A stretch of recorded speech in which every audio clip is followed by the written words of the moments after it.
Selamat pagi anak-anak. Hari ini kita masuk ke pertemuan 9. Materinya mengenai gerak pada tumbuhan.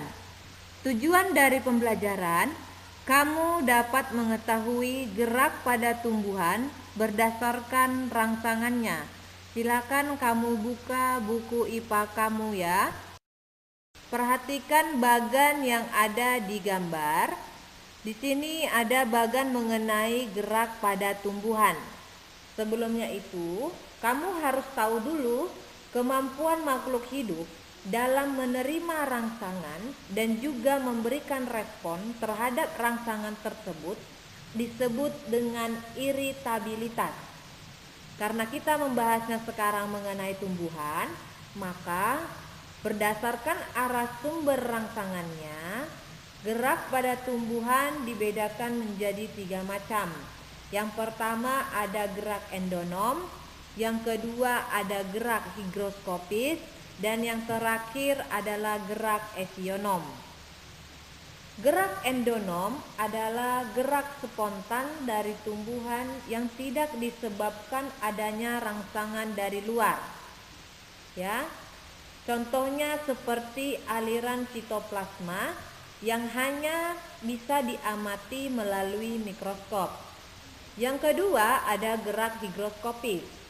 Gerak higroskopis ini adalah gerak pada tumbuhan yang terjadi akibat adanya perubahan kadar air pada tumbuhan. Ingat aja, kalau udah higro yaitu ada hubungannya dengan kadar air. Yang ketiga atau yang terakhir adalah esionom. Esionom merupakan gerak pada tumbuhan yang disebabkan adanya rangsangan dari luar. Nah, si esionom ini atau gerak esionom ini berdasarkan arah rangsangannya dan arah responnya, dia dibedakan lagi menjadi 3, yaitu gerak nasti, tropisme, dan juga taksis. Oke? Yang pertama, nasti. Kata nasti ini berasal dari bahasa Yunani, yaitu nastos, yang artinya berarti dipaksa mendekat. Nasti merupakan gerak pada tumbuhan sebagai akibat adanya rangsangan. Itu kalau pengertian dari nasti. Nah, si gerak nasti ini dibedakan lagi menurut jenis rangsangannya. Ada 5, kamu perhatikan di situ, di bagian itu ada 5. Yang pertama ada tikmonasti. Ini bentuk rangsangannya adalah sentuhan atau tekanan. Contohnya menutupnya daun putri malu. Kalau kamu menyentuh daun putri malu, dia pasti akan menutup. Yang kedua ada niktinasti. Niktinasti ini bentuk rangsangannya adalah suasana gelap. Contohnya, daun akan mengatup saat mulai gelap. Yang ketiga ada fotonasti. Fotonasti ini bentuk rangsangannya cahaya matahari.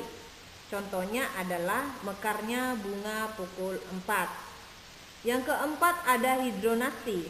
Bentuk rangsangannya berupa kekurangan air. Ingat, ada higro, ada hidro, itu berkaitan dengan air. Contohnya untuk yang hidronasti ini adalah pelipatan atau penggulungan daun. Yang kelima ada nasti kompleks.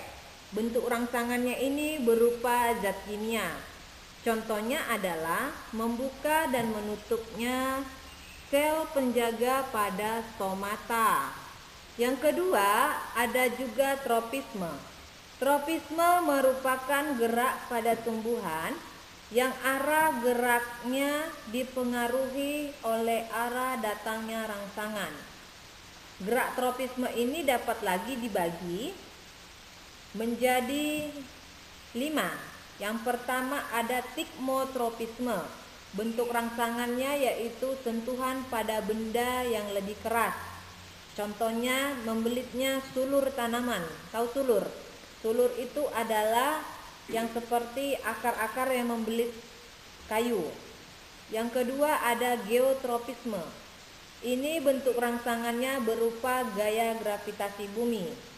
Geotropisme ini juga sebenarnya dibagi menjadi dua, geotropisme negatif dan juga geotropisme positif. Kalau dia positif berarti menuju bumi atau ke bawah. Kalau dia negatif berarti menjauhi bumi atau ke atas. Yang ketiga ada fototropisme. Bentuk rangsangannya adalah cahaya matahari. Gerak batangnya ini ke arah datangnya cahaya. Yang terakhir ada kemotropisme. Ini bentuk rangsangannya adalah zat kimia. Contohnya, gerakan akar yang menuju unsur hara atau pupuk di dalam tanah. Yang terakhir ada taktis.